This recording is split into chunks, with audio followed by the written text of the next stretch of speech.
favela está conectada, engajada e é uma grande fonte de influência de dentro para dentro.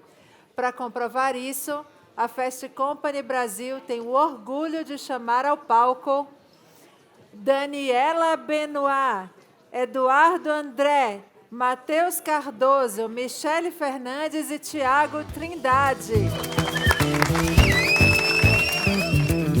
Magic of an accompaniment, tailor-made and the passion of today.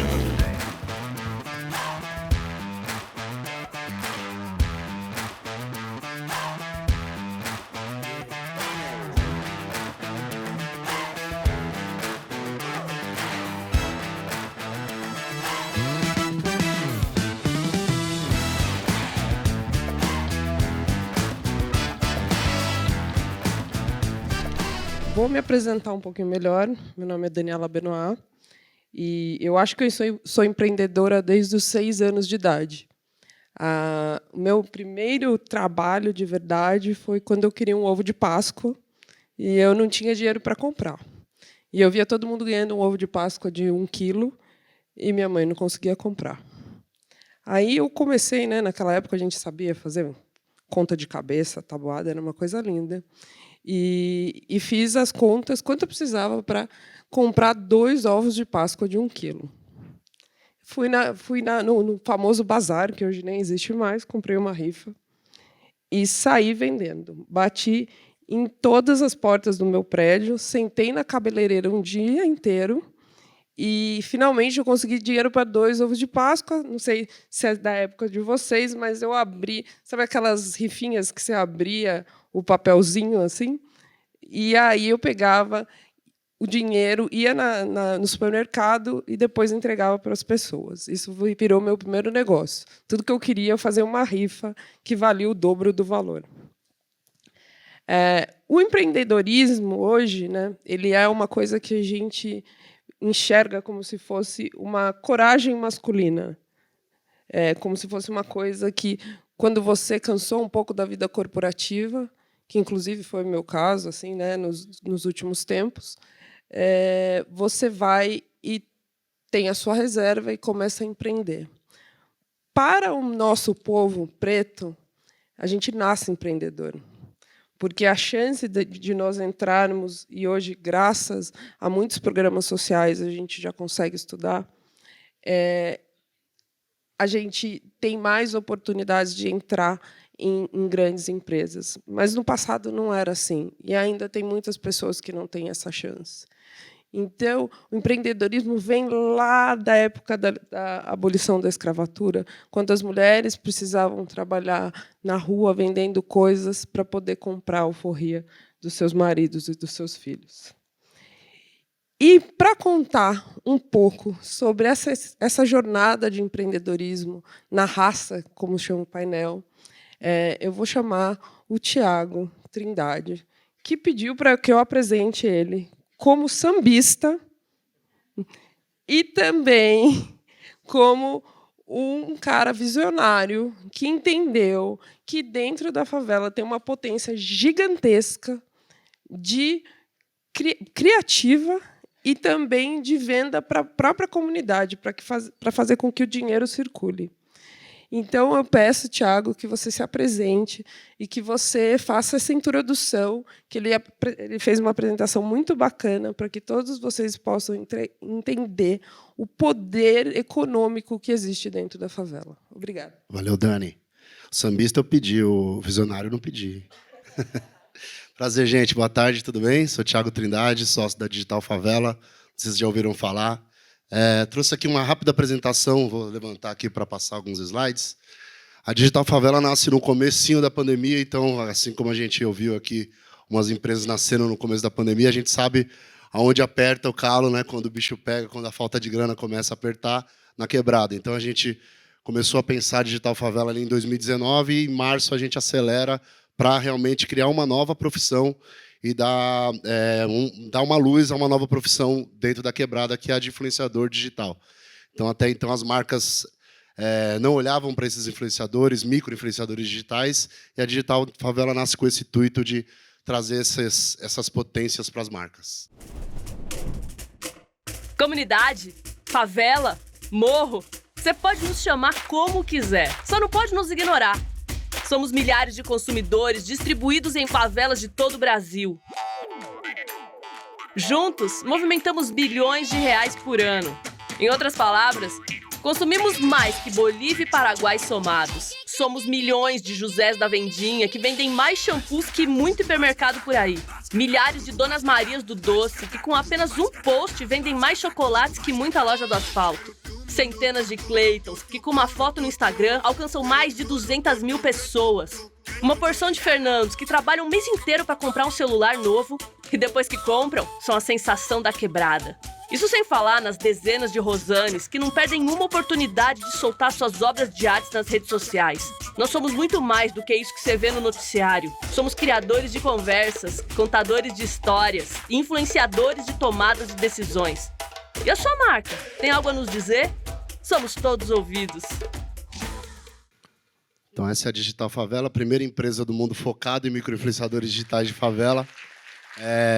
Obrigado. A gente é uma empresa do grupo Favela Holding, que inclusive está concorrendo ao Caboré. Alô, assinantes também, mensagem, nos apoiem. E ali eu, ao lado dos meus 3 sócios, Gui Pierre, Celso Ataíde, que também é o presidente da Favela Holding, e o Felipe Branquinho, a gente cria a Digital Favela. Então a gente diz que a gente nada mais é do que a ponte entre a favela e asfalto, né? Isso que a gente está fazendo aqui é exatamente isso. A gente está conectando a Quebrada, o Capão, Campo Limpo, Zona Sul, com a Vila Olímpia e com outros bairros que estão aqui presentes. Então a gente fala que, trazendo para essa coisa do conteúdo, né, a gente traz aqui alguns exemplos, a gente é a ponte que conecta a criatividade das quebradas de São Paulo aos desafios da Vivo, por exemplo.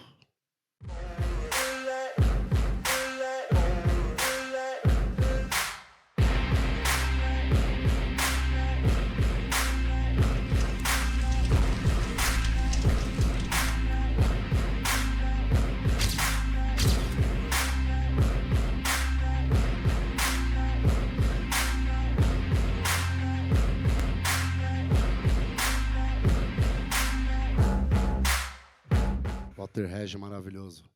Ponte que conecta a autenticidade das comunidades do Rio de Janeiro aos objetivos de comunicação, por exemplo, da PicPay. Alguns exemplos. Deixa eu contar uma historinha pra vocês. Selecionei esse mês meus boletos pra pagar, já fiquei me questionando, já pensando, meu Deus, só trabalho pra pagar boleto. Deu vontade de pegar e jogar tudo fora, mas eu não posso fazer isso. Fui sair pra poder pagar, o tempo fechou. Aí eu fiquei dentro do busão passando calor, quase caindo. Cheguei lá, a fila estava quilométrica. Eu desisti, fui caçar outro banco, só que no meio do caminho a minha sombrinha quebrou. Sorte que eu tinha jaqueta pra me ajudar. Aí, depois de 3 horas, eu consegui finalmente chegar em casa pra relaxar, porque eu já cheguei em casa estressada, revoltada, eu só queria um banho, gente. Só que algo de errado não estava certo. Do nada, eu. O pensamento era só, eu estou no sonho, eu estou sonhando, isso é um pesadelo, não é real. Não existe isso. Foi até que ela falou, eu sou você, só que usando o PicPay. Independente se eu tava sonhando ou não, eu só sei que essa pessoa me falou que não ia perder tempo mais enfrentando fila de banco, que o PicPay tem várias facilidades, eu posso pagar tudo do celular, dividir os boletos no cartão de crédito, posso fazer Pix parcelado, e por fim ela quis roubar meu celular. E é isso, a gente conecta narrativas do Belém do Pará aos consumidores de Livelo, por exemplo. Então a gente tem aqui uma comunidade hoje com apoio social da CUFA, Central Única das Favelas, uma base de mais de 6.500 influenciadores. Então, ali em 2020, quando a gente falou que não tinha essa profissão, né, existiam até os influenciadores digitais, mas a gente não tinha esse farol, né? Então, a gente hoje tem essa base gigantesca em todas as favelas do Brasil, e a gente conecta esses 17 milhões de consumidores às marcas e produtos. E aí, quando a gente traz aqui sempre, como a Dani falou na introdução, a gente tem a carência, a gente tem a ausência, né, do poder público, principalmente nas quebradas, a gente vai falar muito sobre isso, mas a gente sempre traz um prisma sobre o poder da favela, sobre a potência da favela. Então, a Digital Favela é sobre isso, sobre falar sobre criatividade, sobre falar sobre inovação. Acho que vai falar um pouco sobre isso, sobre a inovação que está na quebrada. Então, a gente sempre traz esse ponto. A gente fala aqui de 17 milhões de pessoas que moram em favelas do Brasil. Então, se a gente tivesse aí, fosse um estado, seria o 4º maior estado do Brasil, né? E movimentando mais de 180 bilhões de reais por ano. Então, assim, a gente não está falando de caridade, a gente não está falando de doação. Não, a gente não quer isso, não. A gente quer parceria, a gente quer relacionamento, a gente quer fazer transações, enfim, pensar ideias juntos, a gente quer fazer negócios, a gente quer inovar junto. Então, a galera está lá esperando não por caridade, mas sim por conversas e por diálogo. A gente tem aqui um dado importantíssimo também, onde 49% dos lares são chefiados por mulheres inovadoras, empreendedoras, né? Minha mãe é um exemplo disso. E tem um dado muito legal de 1,7 milhões de pessoas são desbancarizadas, mas já tem muitas entradas entre bancos tradicionais e digitais também. Aqui as redes sociais em que as favelas mais acessam hoje em dia, a gente tem esse número muito atualizado. Essa pesquisa toda é da Data Favela, tá? Que é uma empresa também da Favela Hold, mas a gente sabe que esse número é atualizado a cada dia com o surgimento de outras redes sociais. E a favela está, sim, conectada. A gente entra lá, a gente sabe que tem muita gente com o celular na mão, tem muita gente acessando, então esse estereótipo também que a gente não tem acesso também está bem errado, assim. 39% já compram pela internet, apesar da dificuldade de alguns bairros, de algumas quebradas receberem esses produtos, mas já tem esse hábito natural de comprar pela internet. E aqui é uma coisa muito importante, aqui com 2 influenciadores, é um dado importantíssimo, onde 88% das pessoas que a gente entrevista na favela ouve muito mais um influenciador da própria comunidade do que um famosão falando de produto. Então, a maioria preta vê uma loira ali falando de shampoo, pô, não é esse shampoo que eu uso. Se vê uma vizinha, ela vai olhar de igual para igual e vai tomar essa decisão mais rápido. Então, esse poder de compra pelo influenciador é gigantesco na quebrada. E aqui a gente vai descendo um pouco para o nosso papo sobre empreendedorismo, trazendo esse recorte, né? O maior sonho profissional da favela hoje é abrir um negócio e ter o seu negócio próprio. Lógico, o CLT é importantíssimo, os 23 benefícios muita gente quer, né? Mas acho que a gente está se ligando que a gente consegue fazer as nossas paradas, a gente consegue criar as nossas empresas, a gente consegue ficar lá do outro lado, empregando sem pegar a linha 9, ou a linha 8, ou a linha 5 para vir para cá e fazer nossos negócios lá. Então, muita gente sonha em empreender. Acho que vai ter um papo sobre isso, né?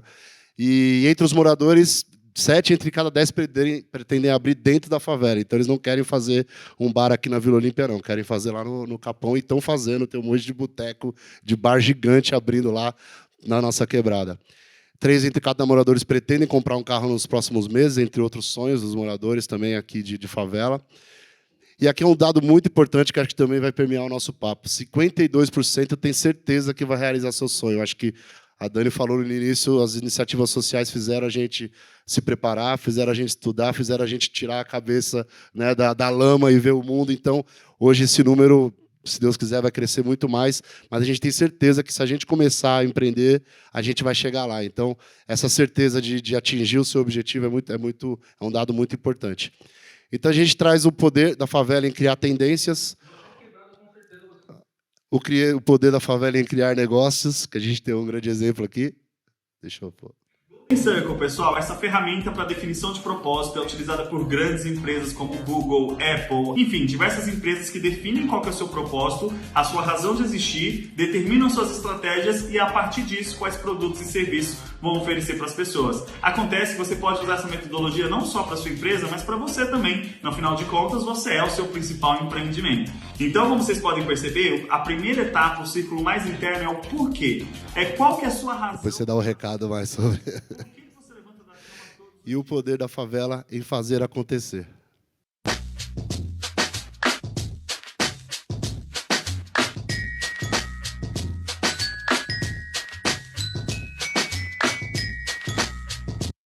É isso, potências. Então, é essa frase que nosso sócio Celso Ataíde fala há mais de 50 anos, e repetindo, e eu falei para ele que eu sou um apoiador, e vou continuar repetindo por onde eu for, e vocês, por favor, repitam também por onde forem.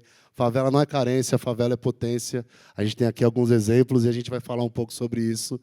E aqui são essas carinhas aqui que estão para bater um papo com vocês aí. Prazer. Fala, Dani. Tem muita coisa. Imagina. Tiago, obrigada. Eu acho que essa pesquisa realmente é muito importante, principalmente para nós do mercado de marketing, que a gente tem uma carência de dados em relação à classe C e principalmente a galera da favela. Eu acho que a gente tem que normalizar esse termo, né? Porque a gente tenta florear, mas no final das contas é uma comunidade, é uma família, é uma rede de apoio. Agora, eu gostaria de apresentar uma mulher incrível, que eu estava ali conversando com ela antes de entrar, a Michele, que é proprietária da Boutique de Crioula. Ela faz turbantes maravilhosos, eu não sei se vocês já conhecem, faz bijuteria e está no corre já desde 2012, lá no Capão. Eu queria que você se apresentasse, mas também eu gostaria que você comentasse um pouquinho sobre o que você disse num dos seus vídeos, onde você acha que dentro da favela não existe competição. Não existem inimigos, que as pessoas precisam se ajudar para poder ampliar os negócios. Queria que você comentasse um pouco sobre isso. Boa tarde a todos. Obrigada pelo convite. Bem, sou a Michele, comecei meu negócio em 2012, né? Comecei meu negócio a partir de um momento que eu não me vi representada na sociedade, né? Nem como propaganda nas grandes marcas, como mulher preta, mulher gorda. Não me senti representada nos produtos também, então não tinham produtos para a minha pele, não tinham produtos para o meu cabelo. E quando eu falava de acessórios, muito menos. Então, a Boutique de Crioula nasceu depois de uma demissão, onde eu me vi, né, desempregada, e comecei o meu negócio com R$150, comprei meus primeiros tecidos. E quando eu criei a página da BK nas redes sociais, eu vi que essa necessidade de ser representada não era só minha, era uma necessidade em comum com todas as minhas amigas. Todas as minhas amigas pretas, gordas, enfim, não se sentiam representadas em lugar nenhum, e a Boutique de Crioula tomou uma outra proporção, né? Hoje a gente é uma das maiores marcas de moda afro do Instagram Brasil. Enfim, sou criadora de conteúdo também pelo Digital Favela, enfim, né, já fiz alguns trabalhos. E me vi nesse lugar de levar a representatividade preta, levar produtos que se conectassem com a mulher negra, com o cabelo da mulher negra, para o mundo. Né?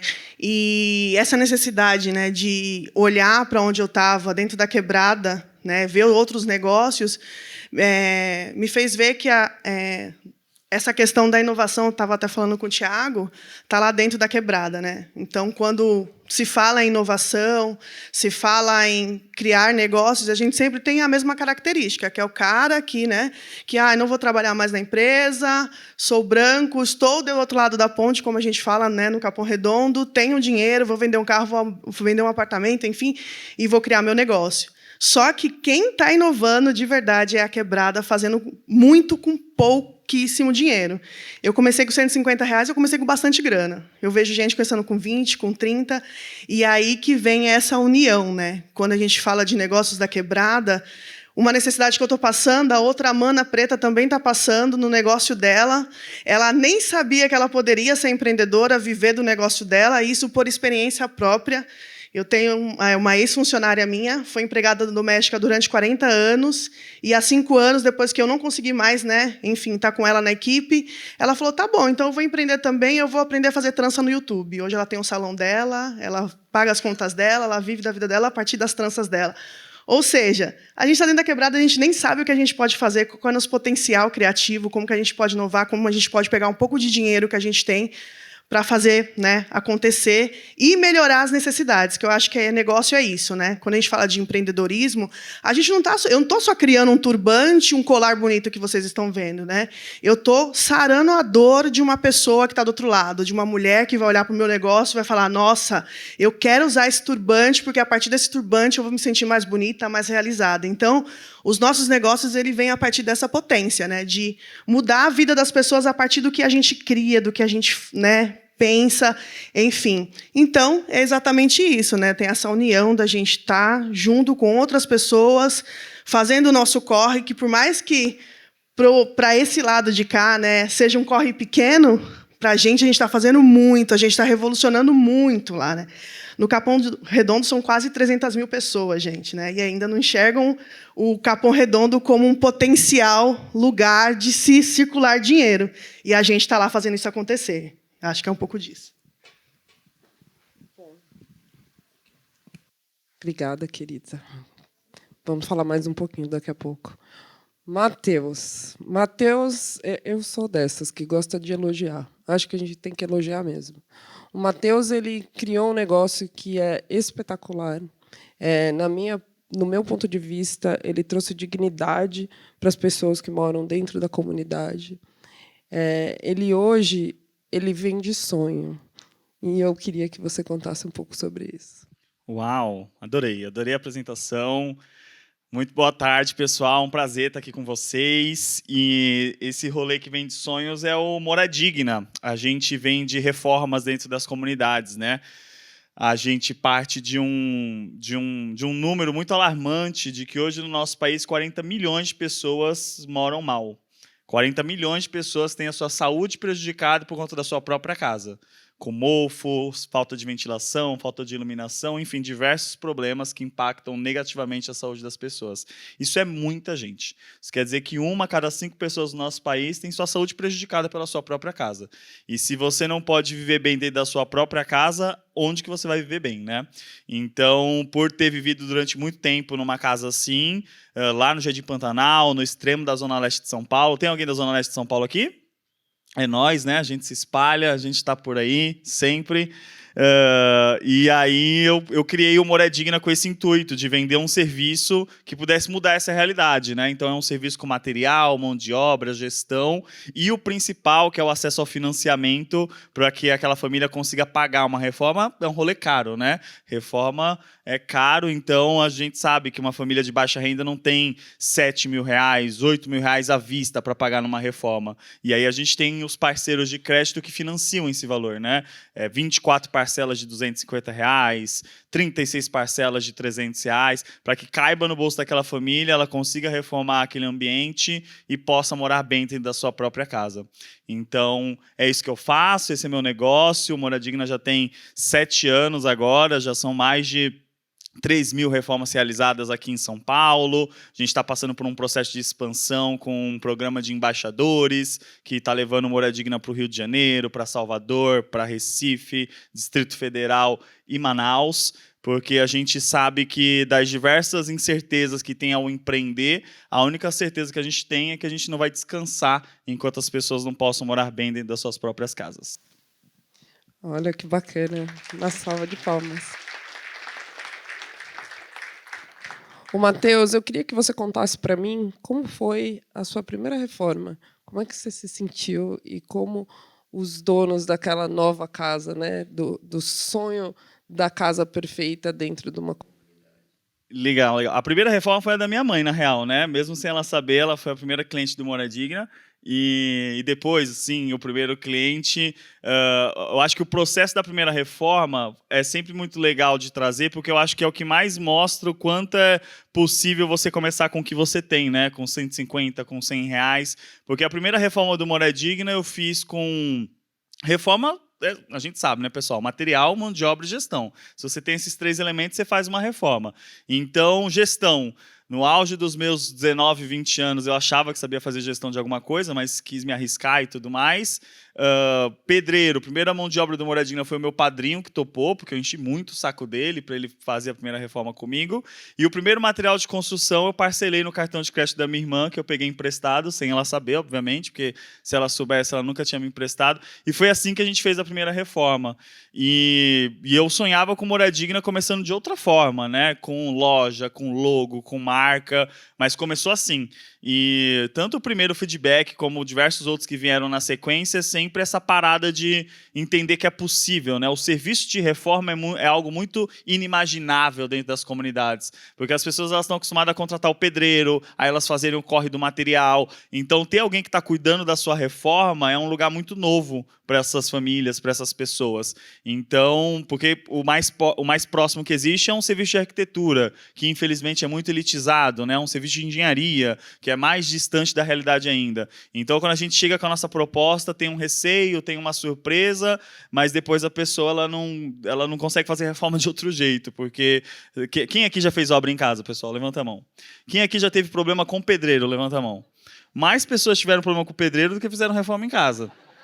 Não sei porquê, não sei para que mais vocês estão contratando pedreiros além de reforma, talvez seja por isso, Mas é treta, né? É material que atrasa, material que acaba no meio da obra, material mal dimensionado, pedreiro que calcula no olho, então sempre sobra ou falta. Então, uma empresa que sabe quanto vai gastar de material, tem um cronograma, tem contrato, tem garantia, é a solução completa que essas pessoas precisam, e é isso que a gente oferece desde a primeira até agora e melhorando, né? A primeira não foi assim, mas hoje tem tudo isso. A pergunta vai ser para o auditório e logo passo para o Thiago. Quem de vocês já fez alguma campanha direcionada para o público de favela?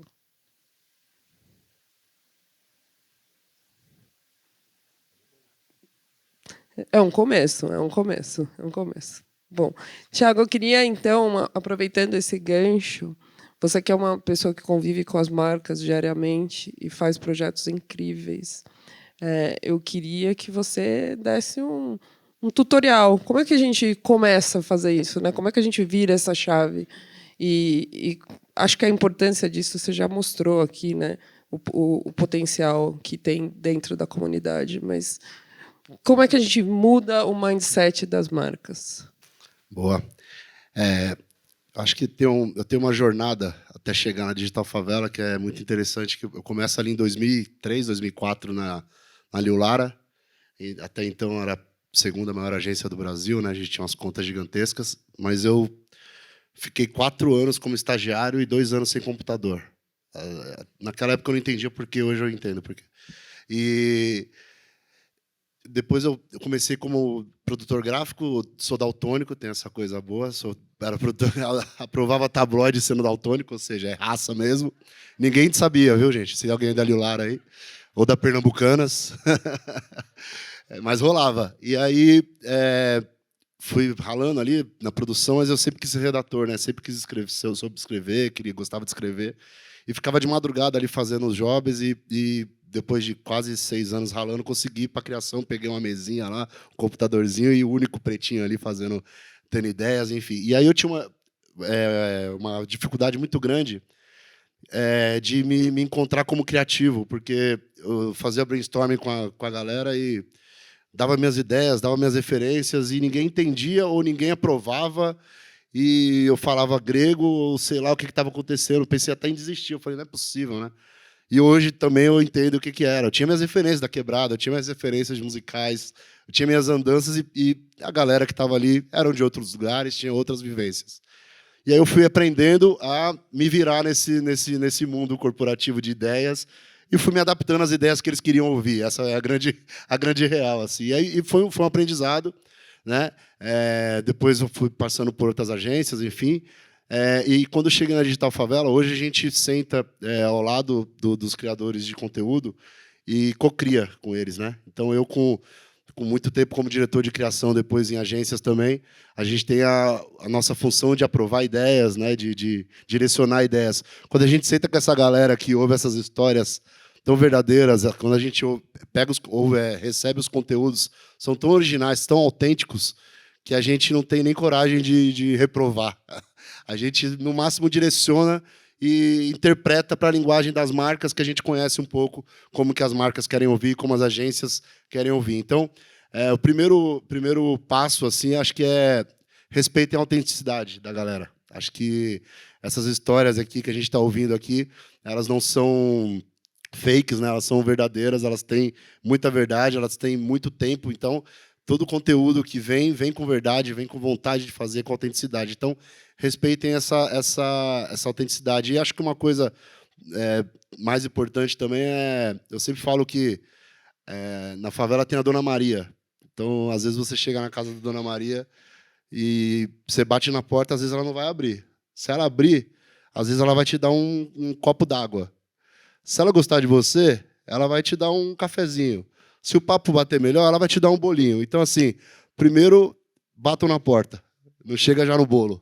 Porque muitas marcas já querem chegar dando bolo para querendo comer o bolo da Dona Maria sem bater na porta, sem pedir licença. Então, a favela tem isso. Cheguem, entendam aonde vocês estão, com quem vocês estão falando, e tentem deixar um legado.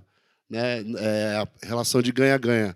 O influenciador vai ganhar uma grana ali com aquela campanha, a marca vai ganhar, vai ganhar seguidores, vai ganhar uma grana, vai converter, mas os dois têm que ganhar, não só um nem o outro. Então, essas 3 frentes aí acho importantíssimo para ter essa relação para quando entrar na favela.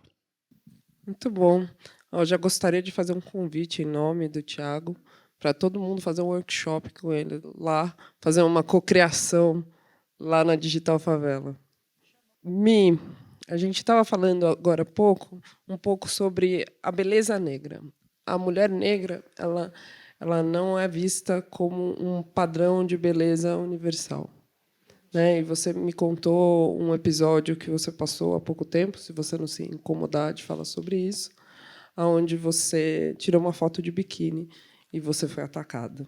Estou sendo. Ela está sendo atacada. Não, na realidade, eu fiz um vídeo usando 3 biquínis, mostrando meu corpo real. Esse vídeo está com 700 mil visualizações.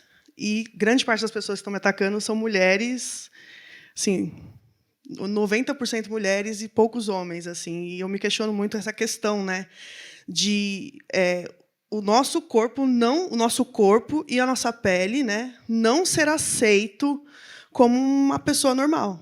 E a maioria dos comentários é: nossa, parabéns, você é corajosa, parabéns, eu não teria essa coragem, como que você consegue? Enfim, né? Isso, né, pensando muito nesses dados, como é uma afronta para a sociedade eu mostrar o meu corpo gordo, fora do padrão, que aí existe um padrão também para ser mulher gorda. Então, você aceita quando você tem, né, você tem a barriguinha pequenininha, tem um peito grande e o bumbum grande. Eu sou completamente diferente. Eu tenho a barriga, eu tenho 2 filhos, eu tenho um barrigão mesmo, não tenho muita bunda, não tenho muito peito. E eu falei, vou mostrar os meus biquínis para outras mulheres que são como eu, gente. Porque não tô me vendo ali. Enfim. E estou sendo atacada por isso, né? E é isso, né? Eu estou aqui para afrontar e convido todas as mulheres que são como eu também para afrontar, para mostrar para a sociedade que, ó, você é linda como você é e eu também sou, gata. Eu também sou linda, eu também tenho o direito de ser amada, que isso é uma questão também, né? Porque quando eu gravei esse vídeo, eu estava com meu esposo de férias e, numa parte do vídeo, ele fala, nossa, como que você é linda. E isso é uma afronta tão grande porque eu não tenho o direito de ser amada por ser gorda e preta, sabe? E as pessoas não aceitam isso, e eu fico muito chateada por serem mulheres me atacando, né? E em alguns comentários eu fiz, poxa, mas você é gorda também, por que você está falando isso? E as pessoas vão lá e apagam o comentário, porque eu acho que elas não reparam nisso, elas não olham no espelho e falam, nossa, ela é como eu também. E é uma afronta. Então, é isso, eu estou aqui para afrontar mesmo. Eu queria aproveitar esse gancho e trazer para o empreendedorismo. Como você acha que é o caminho? Porque hoje a gente admira, né, tudo que é belo, é Gucci, é Dior, em última instância, Zara. A gente manda muito dinheiro para fora, né? Quem tem dinheiro, quem não tem dinheiro. Como que você acha que a gente pode trazer essa grana, essa admiração, essa força, essa beleza do nosso design, da nossa moda ancestral, porque ancestralidade no Brasil é africana, gente. A gente não pode negar isso. Nós não somos só europeus, nós somos tudo, nós somos plurais. E a Michelle, ela investe muito nisso. E ela me conta que ela quer ressignificar isso. E como é que você acha que as mulheres não negras podem aplicar isso na vida delas? Boa. Quando a gente fala de dinheiro, né, quando, por exemplo, falando de uma marca de moda e tal, a gente está muito ligado a só comprar, né? Não vou lá comprar para fortalecer essa marca e tal. Mas eu acho que não está assim, não é só isso, né? Eu acho que, querendo ou não, no Brasil, o poder, né, o poder de fala, o poder de alcance de lugares, de ocupar lugares, está muito na mão das pessoas brancas, sabe? Está muito na mão dos homens brancos, das mulheres brancas. E, a partir do momento que você tem um olhar para uma empreendedora de quebrada, que está fazendo o seu negócio acontecer aos poucos, gente, é trancos e barrancos.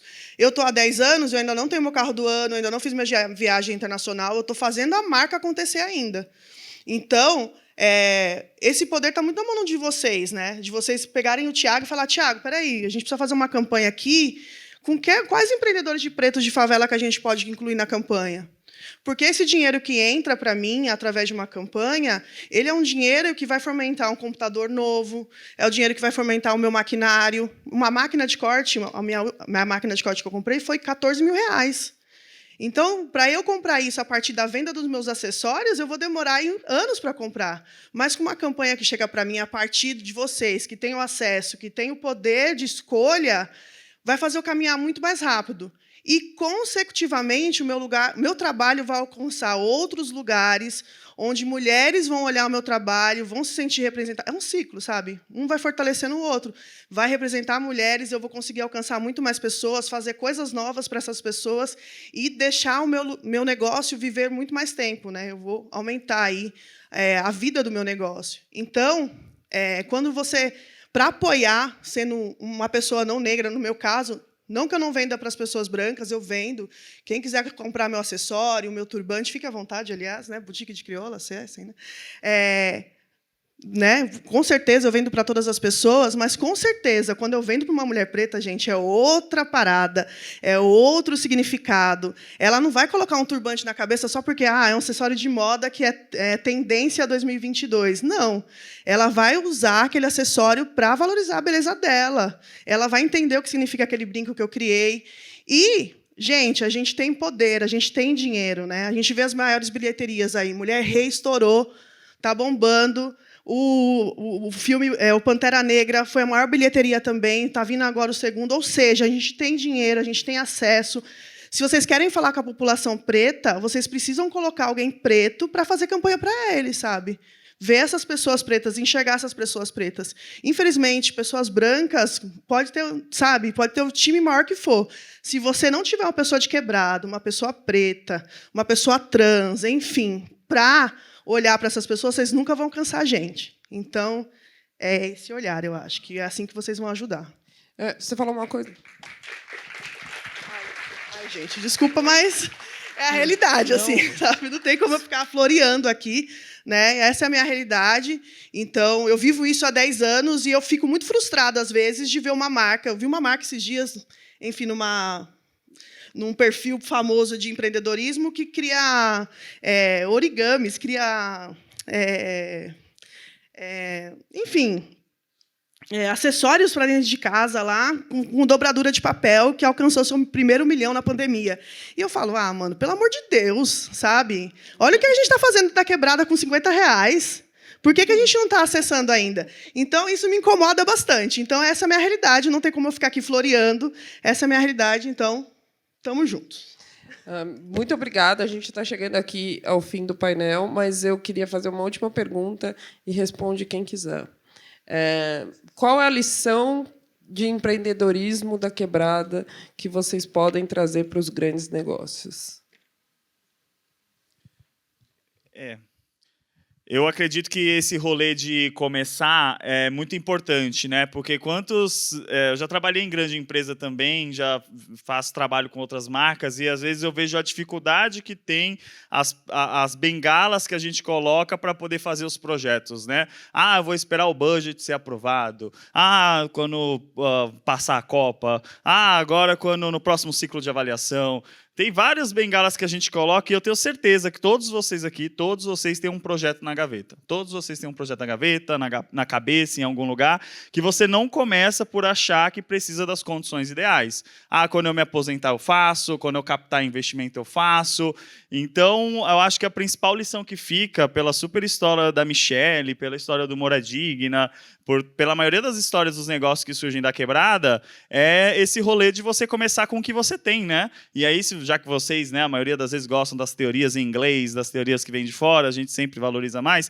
Isso é uma teoria, né? A teoria do effectuation, né? A teoria da Sara Saravati, uma indiana, uma mulher foda, que criou essa teoria, que na verdade não criou, né? Mas ela descobriu, deu nome para essa teoria de você sempre poder começar com quem você é, quem você conhece e o que você tem. sempre dá para começar. Não vai dar para começar da maneira ideal, mas sempre dá para tomar um passo, uma iniciativa, e aquilo vai virando algo maior, dependendo do esforço, da dedicação, mas o primeiro passo sempre dá para começar. Está aqui um exemplo maravilhoso disso e diversos outros que a gente tem dentro da Quebrada, que não sabem dessa teoria da effectuation, eu não sabia, conheci muito depois, mas que conhecem o dia a dia. Então, com mais acesso, com recurso, vocês têm uma puta responsabilidade, né?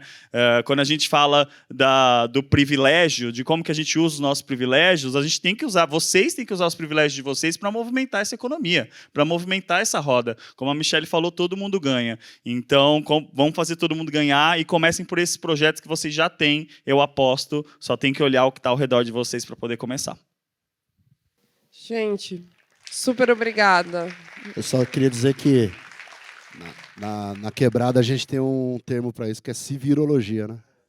Oi, boa tarde. Obrigada por um compartilhamento. Eu sou a Michelle Hack.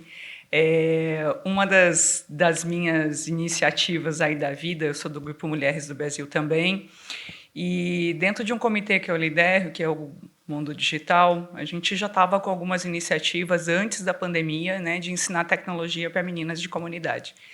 E bem no dia que começou a pandemia, a semana, né, naquela semana seria o start daquelas aulas, seriam os encontros e tal.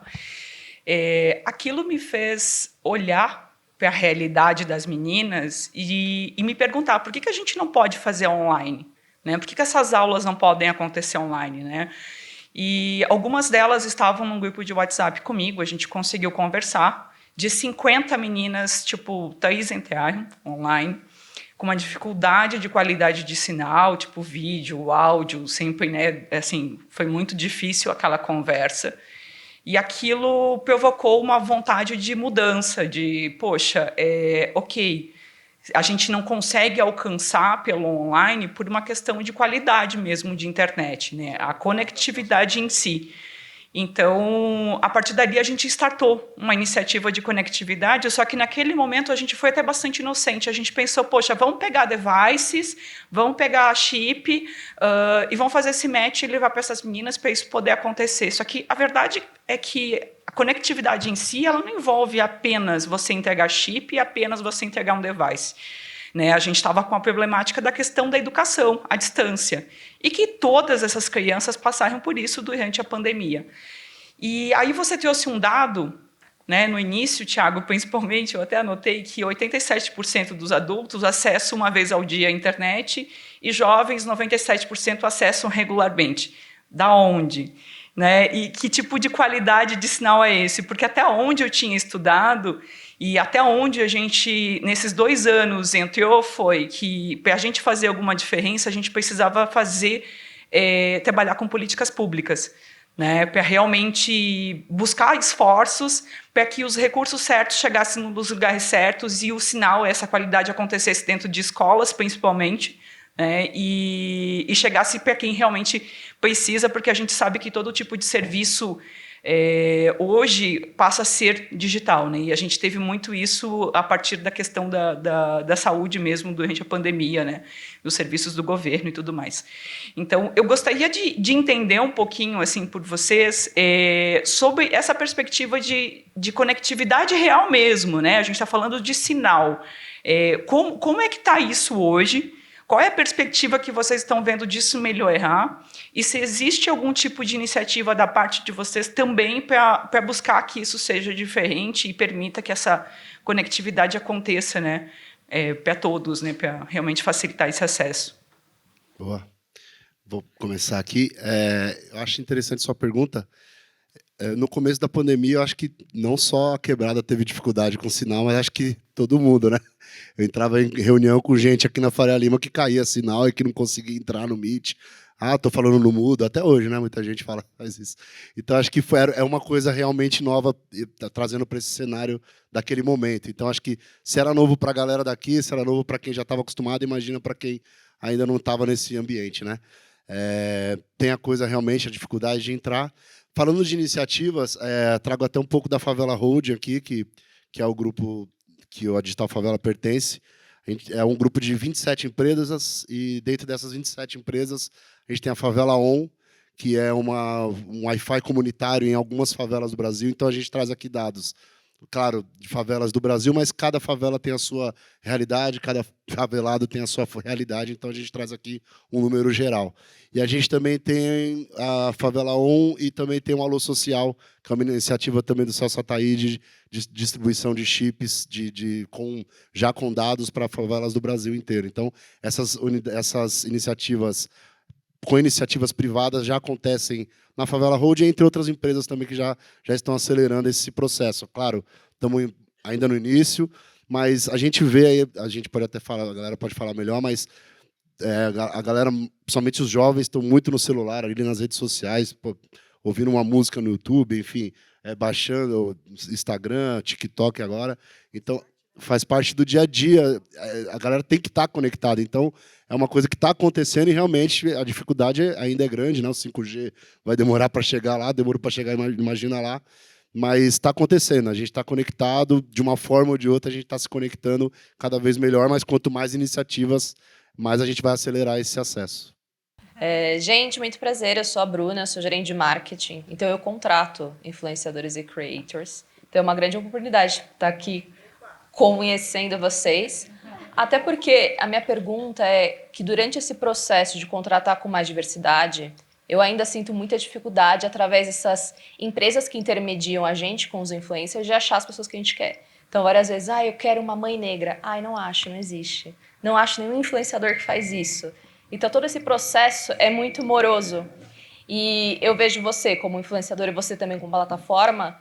Qual que vocês acham que deveria ser o papel de empresas como a gente que estão contratando para tornar essa cadeia um pouquinho menos atritosa e melhorar essas pontes? Porque eu acho que dói tanto na gente, quando a gente quer chegar até vocês, eu acho que em vocês também, que queriam ter mais esse contato. Posso eu fazer uma observação? Eu acho que, assim, a nossa pele é negra, mas nós somos tudo. Então, eu acho que o briefing ele tem que mostrar que você precisa de profissionais diversos, mães diversas, porque pedir uma mãe negra é quase que pedir 38% da população do Brasil que cria filhos sozinha, assim como eu crio. Então, eu acho que é uma obrigação.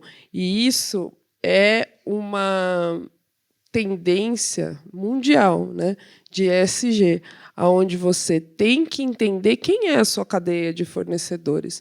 Se você pedir um casting e não te mandarem uma mãe negra, talvez você devesse trocar de fornecedor. Por favor, desculpa. Acho que é isso.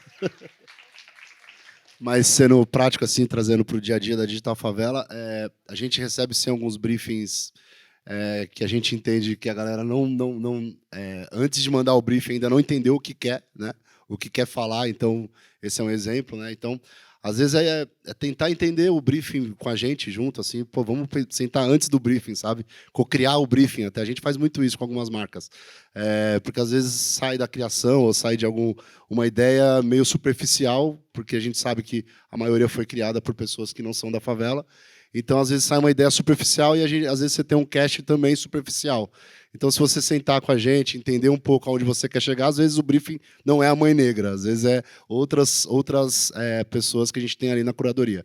E aí a gente, no dia a dia, a gente tem uma curadoria que pega pessoas do Brasil inteiro e a gente, por lifestyle, esporte, enfim, cada segmento. E aí, de novo, cada favelado, tem até a frase do Racionais, cada favelado é um universo em crise.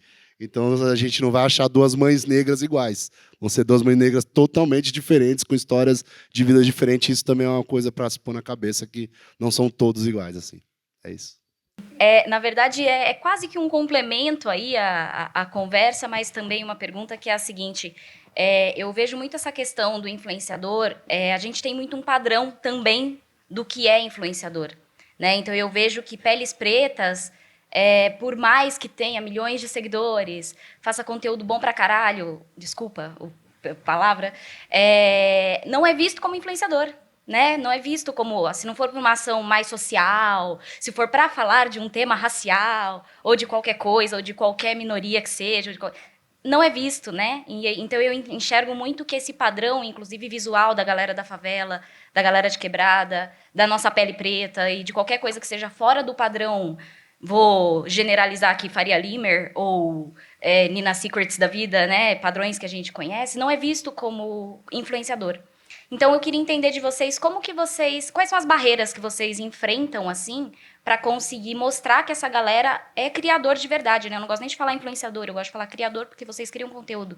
Como que vocês cruzam essa barreira de mostrar que para além dos números, né, aquela pessoa é uma pessoa relevante, é uma pessoa que influencia e etc. Acho que vocês como influenciadores podem, como criadores também prefiro muito mais essa palavra.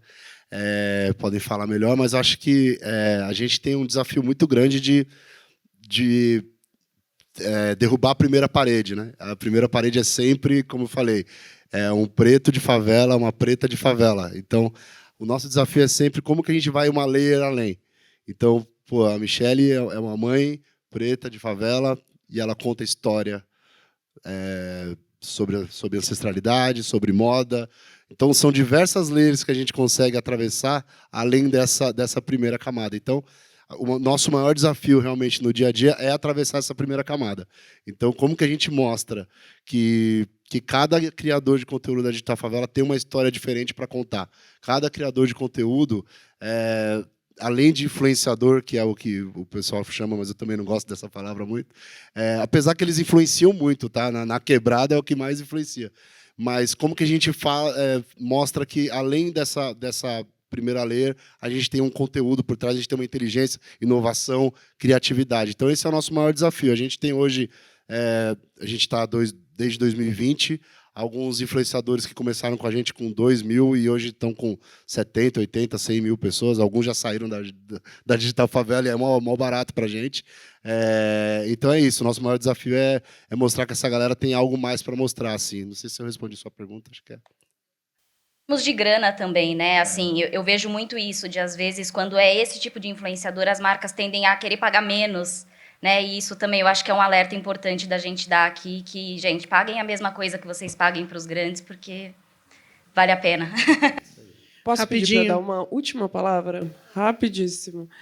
Eu gostaria de pedir para todos vocês que, na hora de consumir, pensem sempre no consumo nacional. A gente estamos saindo de uma crise, eu gosto de afirmar isso, vamos sair, e é fundamental que a gente fomente influenciadores, produtores, o comércio nacional. Obrigada, gente. Maravilhoso, muito obrigada. Quer fazer um último? Sim, rapidinho. E, além de novembro, né, gente? Por favor, a gente é preto o ano inteiro. E, só complementando a pergunta da colega, até aqui no painel está a Michelle Fernandes, mãe, criadora de conteúdo e CEO da Boutique de Crioula. Poderia estar ali só empresária no ramo da moda, mas eu sou muito plural, eu sou muita coisa. Eu sou mãe, eu sou afavelada, eu sou mulher preta, mulher gorda. Então, se eu for falar, eu não vou falar só de uma coisa, gente. Então, eu tenho tanto conhecimento, eu falo sobre empreendedorismo, eu falo sobre tanta coisa. Então, é ter esse olhar também, sabe? A gente não está aqui só... Eu tenho muita dificuldade de fechar campanha porque as pessoas acham que eu só vendo acessório. Eu só vendo brinco e tal, e eu luto todos os dias para mostrar para a pessoa que vender um acessório é só mais uma coisa que eu faço, sabe? Mas eu tenho muitas outras coisas para oferecer. E é ter esse olhar também para a gente, sabe? Além de novembro. Eu não preciso falar escolher para falar sobre empreendedorismo negro em novembro. Eu posso falar sobre, enfim, inovação em fevereiro, dentro da quebrada, sabe? É outra coisa. Isso aí. Inclusive porque favela não é carência, favela é potência e a gente precisa furar essas bolhas.